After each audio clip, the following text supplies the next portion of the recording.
مساء الخير وحلقة جديدة في الكرة مع عاكف. النهاردة معانا آخر التفاصيل والأخبار عن بعثة النادي الأهلي. الحمد لله طبعا غطينا لكم المباراة الأولى من الملعب، ملعب الهارد روك، ومباراة انتر ميامي والأهلي اللي الأهلي ما حلفوش الحظ إن هو يقدر يفوز في المباراة دي وانتهت بالتعادل. ولكن أهم حاجة كانت في المباراة هو جمهور النادي الأهلي اللي بصراحة شرف مصر وشرف النادي الأهلي. في أي مكان بتروح بتلاقي أكتر جمهور وفي أي مكان في العالم. فتحية الأولى خالصة لجمهور النادي الأهلي العظيم اللي إن شاء الله برضه هيكون متواجد في المباراة القادمة أمام بالميراس إن شاء الله بكرة. المباراة اللي بتقام في توقيت غريب جدا جدا مش مفهوم. الفيفا بيعمل كده ليه؟ يعني التوقيت ده ما فيش حد بيلعب ماتشات الساعة 12 الظهر هنا والناس كلها في الشغل. يعني المفروض الناس تاخد اجازة من الشغل علشان خاطر تقدر تروح الماتش.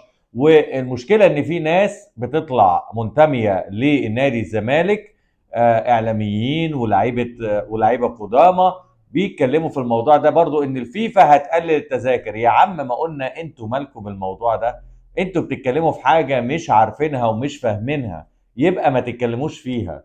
اولا المباراة الاولى مهما كان سعر التذكرة كان برضو الجماهير هتروح، ما كانتش فارقة معاهم.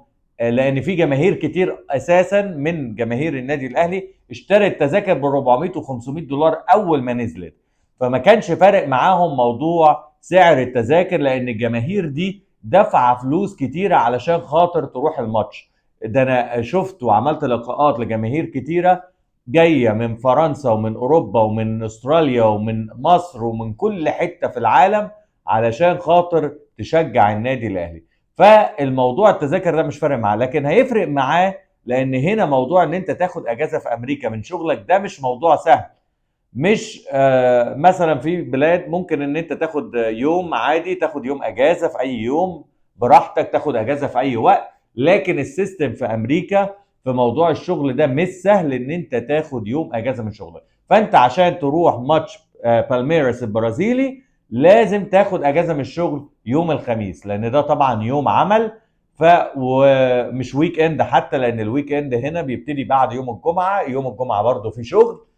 فالموضوع مش سهل على جماهير النادي الاهلي ده، غير ان الجو برضه مش هيكون ظريف. الجو درجه الحراره تقريبا هتبقى 36 في نيويورك، في رطوبه عاليه، فالجو هيبقى حر وهتبقى صعب على الجماهير ان هي تروح الساعه 12 الظهر علشان تشجع وتآزر النادي الاهلي. ولكن جمهور النادي الاهلي هيبقى حاضر بكثافه كبيره، لان جمهور النادي الاهلي ما بتفرقش معاه الكلام ده كله. ولكن انا بشرح لكم ايه هي الصعوبات اللي بتواجه جمهور النادي الاهلي. اولا يوم عمل، ثانيا الجو مش هيبقى حلو.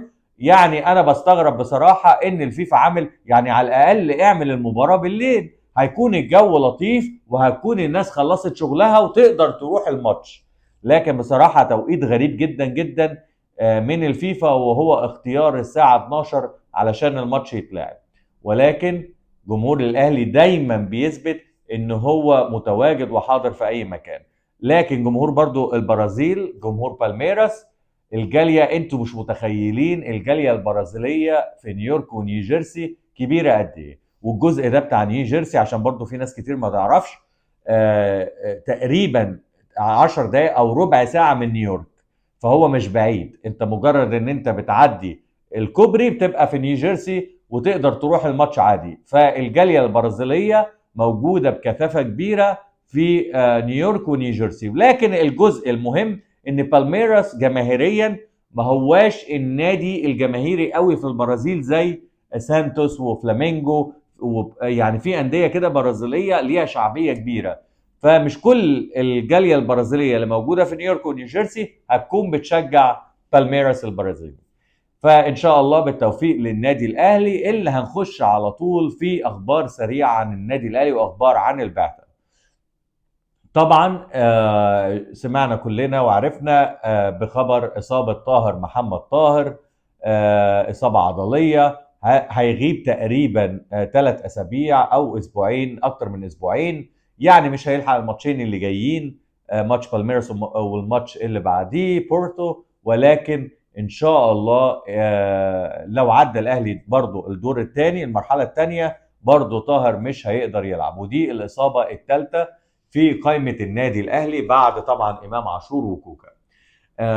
انا بشوف برضو ان اصابه كوكا يمكن تكون في مصلحه النادي الاهلي، لان في المباراه الاولى تحس ان الجبهه الشمال في الجبهه بتاعت كوكا كانت ميته خالص ومفيش منها اي عرضيات او تقدم من جانب كوكا، بالرغم ان هي برضو كانت تعليمات من المدير الفني، ولكن برضو كان ممكن يخش ويساند في كذا كوره، ولكن هو كان مأمن الحته الدفاعيه دي، خصوصا ان ميسي بيلعب في الجبهه دي، فهو دايما كان مأمن ويعني تقريبا كده راكن في الجبهه الدفاعيه. بنسبه كبيره المدير الفني عايز كريم الدبيس هو اللي يلعب مكانه. كان في ترشيحات من عماد النحاس انه يلعب بالعش ناحيه الشمال، ولكن الراجل مصر على اللعب بكريم الدبيس. فالتشكيل هيبقى ازاي؟ الشناوي، محمد هاني، اشرف داري، ياسر ابراهيم، كريم الدبيس، وهيلعب بمروان عطيه وحمدي فتحي برضه في نص الملعب، محمد علي بن رمضان وزيزو، وعندك هيبقى تريزيجيه واسامه ابو علي.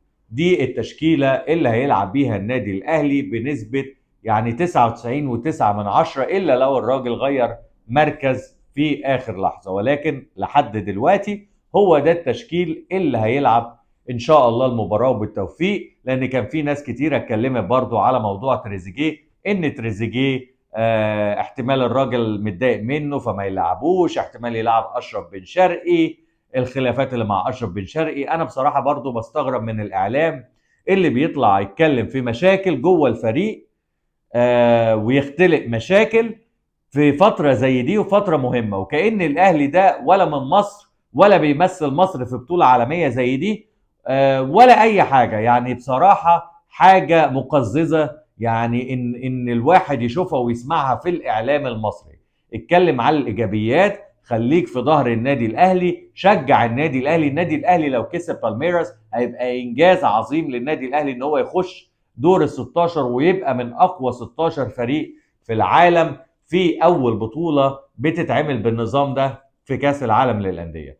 فهنتكلم برضو في الجزء الاخير في الحلقه عن موضوع الاعلام والناس اللي بتطلع في الاعلام بتتكلم بجهل وبتكذب على النادي الاهلي وبتقول اشاعات وبتتكلم باخبار مغلوطه، هي اصلا ما عندهاش المعلومات وبتتكلم على النادي الاهلي. طيب هل الراجل موضوع اصابه طاهر محمد طاهر مأثره على خوسيه روبيرو؟ بالظبط كده، لان الراجل كان بيفكر اصلا انه يلاعب طاهر مكان امام عاشور مش زيزو، وينزل زيزو في الشوط الثاني، ولكن لما حصلت اصابه طاهر فالراجل قرر الدفع بزيزو من بدايه المباراه. مين بقى هيبقى على دكه الاحتياطي؟ طبعا هيبقى عندنا قفشه وحسين الشحات وجرادياشار، طبعا كل اللعيبه المتواجده، ويحيى عطيه الله في ناحيه الشمال. ده هيبقى احتياطي مصطفى شوبير. احتياطي النادي الاهلي وديانج طبعا اللي ممكن يستعين بيه في الشوط الثاني. انا لو تسالني ديانج يلعب في خط النص لازم يلعب، لانه بيكمل في المنطقه الهجوميه، وبالذات في طريقه الراجل اللي بيلعب بيها 4-3-3. ممكن ديانج يكون ليه عامل مهم جدا جدا جدا ويوفر على النادي الاهلي كتير. يعني انا بشوف ان المفروض يلعب بمروان عطيه وديانج في المباراه القادمه، ولكن هو خلاص مستقر على التشكيل الاساسي وعايز يلعب بحمدي فتحي. انا برضو بعتذر ان الواحد المواعيد بتاعه البرنامج و يعني صعبه جدا يا جماعه ان انت بتتنقل هنا من بين الولايات، وفي تاخير للطيران بشكل كبير جدا جدا عشان انت تتنقل من كاليفورنيا لنيويورك او نيوجيرسي لكاليفورنيا لميامي. الموضوع صعب جدا جدا، مش سهل، المساحات كبيره هنا في امريكا. ف بس احنا طبعا ورا النادي الاهلي في كل مكان، وان شاء الله برضو نعمل لكم تغطيه خاصه للمباراتين اللي جايين، ولو النادي الاهلي ان شاء الله اتاهل للدور الثاني برضو هنعمل لكم تغطيه خاصه ومتميزه من ملعب المباراه ان شاء الله. زي ما قلت لكم كده دي اخبار النادي الاهلي. في بس حاجه اخيره، خبر اخير عايز اتكلم عليه. معرفش ليه في يوتيوبر واعلاميين لسه بيتكلموا في الموضوع ده، وهو موضوع مصطفى محمد. لان في عروض جايه لاسامه ابو علي، في عروض طبعا رسميه، وفي عروض من انديه كتيره ومن دوريات كتيره عايزه اسامه ابو علي.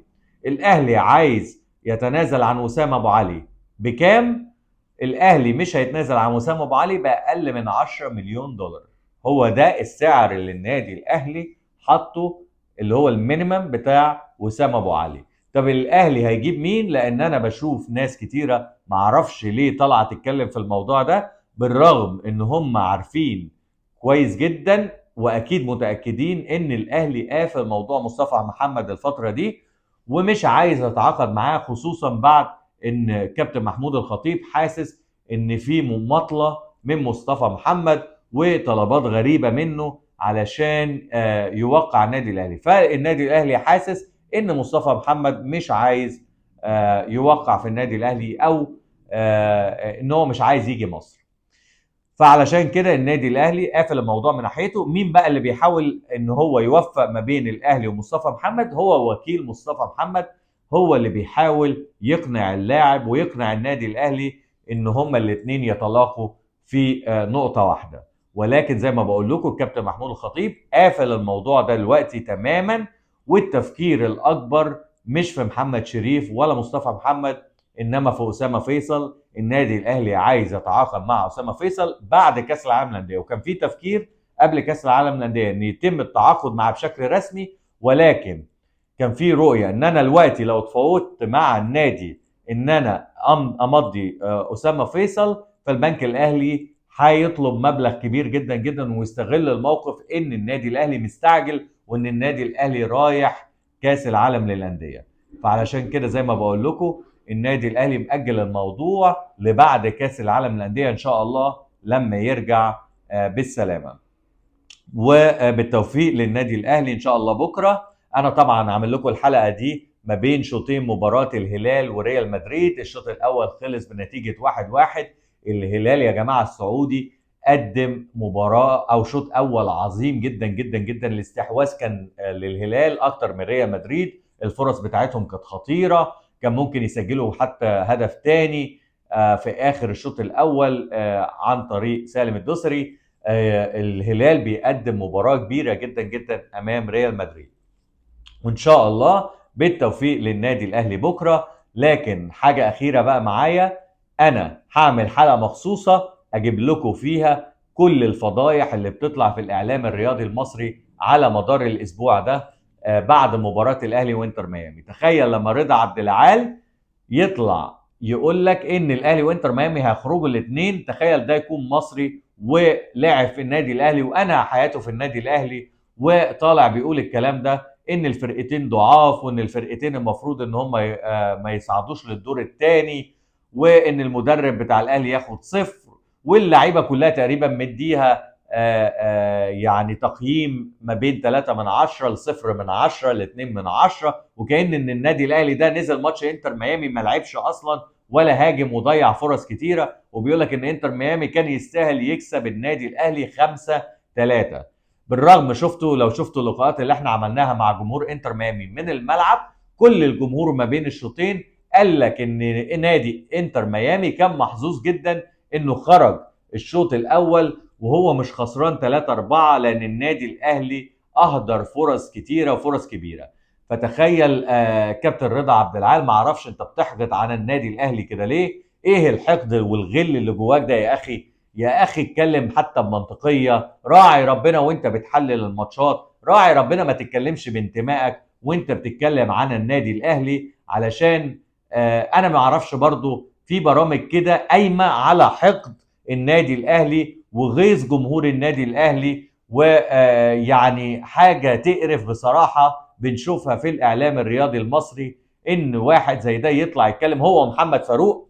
وما اعرفش ايه، طالما واحد طالع بيقول لك انا زملكاوي وواحد طالع بيقول لك انا بدعم نادي الزمالك ودايما بيهاجم النادي الاهلي، اجيبه يحلل مباراه النادي الاهلي مع انتر ميامي بعد المباراه بمناسبه ايه؟ يعني ليه ما جبتش محلل اهلاوي هو اللي يحلل المباراه؟ لا، انا اجيب محلل زملكاوي يقعد يهاجم النادي الاهلي، ومحمد فاروق اللي هو المذيع اللي حتى مش عارف يرد عليه ولعب في النادي الاهلي، وجاي لي بس في اخر البرنامج قاعدين يهاجموا النادي الاهلي ساعتين على مدار ساعتين على مدار الحلقه، وجاي في اخر دقيقه ولا في اخر كام ثانيه يقول لك حقيقي النادي الاهلي بيشرف مصر. يا راجل يا محمد يا فاروق، ده انت كنت بتلعب في النادي الاهلي وانتمائك للنادي الاهلي، سايب رضا عبد العال على مدار ساعتين يهاجم الاهلي ويهاجم المدير الفني ويهاجم كل اللعيبه، وفي النهايه تقول لي الكلمتين دول عشان تبين ان انت بتدعم النادي الاهلي. حاجه بصراحه زي ما بقول لكم صعبه جدا بنشوفها في الاعلام الرياضي المصري، وناس بقى كتيره على هذه الشاكله بتطلع كل شويه تهاجم وتتكلم عن النادي الاهلي، بالرغم ان النادي الاهلي وجمهوره بيشرفوا مصر وبيشرفوا النادي الاهلي هنا في امريكا. ولكن للاسف في مصر بنشوف الهجوم اللي بيحصل على النادي الاهلي. لكن انا برضو مش هعيب عليهم، لان ده حقد وغل وغيره لما بتشوف واحد كده ناجح دايما تتكلم عليه وحش علشان خاطر هو ناجح وخاطر هو بيشرف مصر وافريقيا والعرب. والف مبروك طبعا لنادي سان داونز اللي قدر ان هو يكسب بطل اسيا ويفوز باول مباراه. فرصه سان داونز فرصه كبيره جدا جدا، لو كسب الماتش الجاي يتاهل بشكل رسمي. النادي الاهلي بكره ان شاء الله لو كسب بالميراس البرازيلي يتاهل برضه تقريبا بشكل رسمي. بالتوفيق للنادي الاهلي، واستنونا في تغطيه خاصه واهم الاخبار عن النادي الاهلي في كاس العالم للانديه. اشوفكم في حلقه جديده في الكره معاك.